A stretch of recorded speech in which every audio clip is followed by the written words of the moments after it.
Hello guys, आज मैं आपको बताऊंगी कि वात, पित्त और कफ को मुद्राओं के द्वारा कैसे बैलेंस किया जा सकता है। तो सबसे पहले हमें जानना होगा हमारे शरीर 5 तत्वों से मिलकर बना है, जो कि हमारा हाथ इन 5 तत्वों को प्रेजेंट करता है।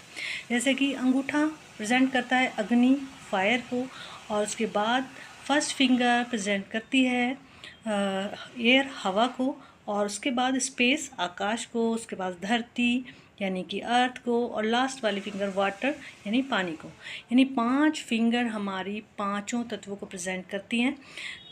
हमारे शरीर में 3 तरह के दोष होते हैं, वात, पित्त और कफ। ठीक है, इन तीनों में क्या क्या अंतर होता है। पहला होता है वात, जो कि प्रेजेंट करता है ड्राइनेस और एंग्जाइटी को।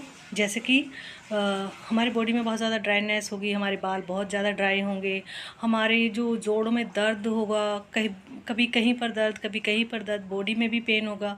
तो ये सब प्रेजेंट करता है हमारे वात रोग में।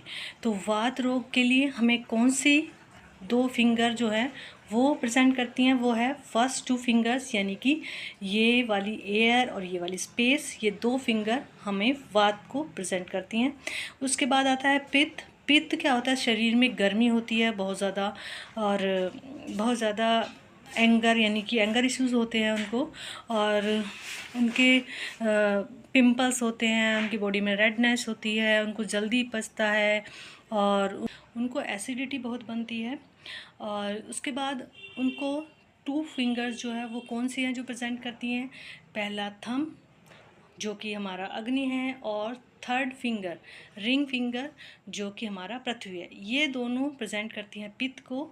ठीक है, उसके बाद है कफ आता है। उसके बाद कफ में क्या, इसमें क्या होता है, बहुत ज़्यादा लेजीनेस होता है, कोल्ड कफ बहुत रहता है, और बहुत ज़्यादा नींद आती है, और मतलब कुछ क्या करे क्या ना करे कुछ भी समझ में नहीं आता है, बस समझ में नहीं आ रहा है, और आराम करते रहो, सोते रहो, बस यही इसमें लेजीनेस बहुत ज़्यादा होती है।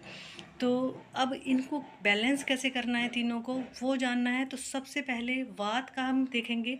वात की 2 फिंगर्स मैंने बताई थी, तो उनको ऐसे नीचे दबाना है और ऊपर से अंगूठे से पकड़ना है। ये 2 फिंगर्स खड़ी रखनी है ऐसे सीधी।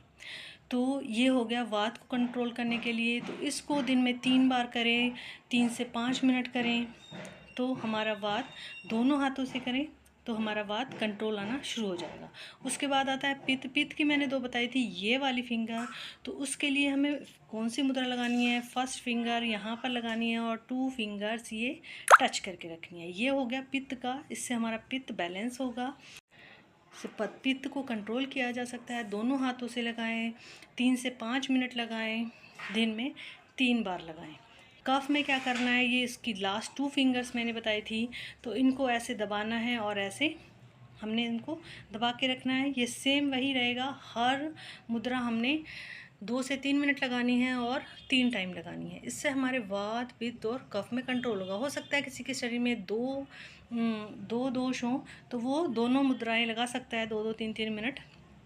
अगर तीनों हैं तो तीनों मुद्राएं लगा सकता है, एक है तो एक मुद्रा लगा सकता है। इससे हम अपने शरीर को ठीक रख सकते हैं। जो छोटी छोटी बीमारियां हमें स्टार्ट होती हैं, हम उनको काबू पा सकते हैं और ठीक भी कर सकते हैं। तो जिनको पता है कि हमारे शरीर में कौन सा दोष है, वो तो करें मुद्राएं। जिनको नहीं पता वो मुझे कमेंट करें, और जिसको जो लाभ हुआ है वो भी मुझे कमेंट कर कर बताएं प्लीज़। Thank you. और ऐसे ही इंफॉर्मेटिव वीडियोज़ के लिए मेरे चैनल को सब्सक्राइब करें, फॉलो करें, और शेयर करें, लाइक करें। और आपका इसके लिए बहुत बहुत थैंक यू। बाय।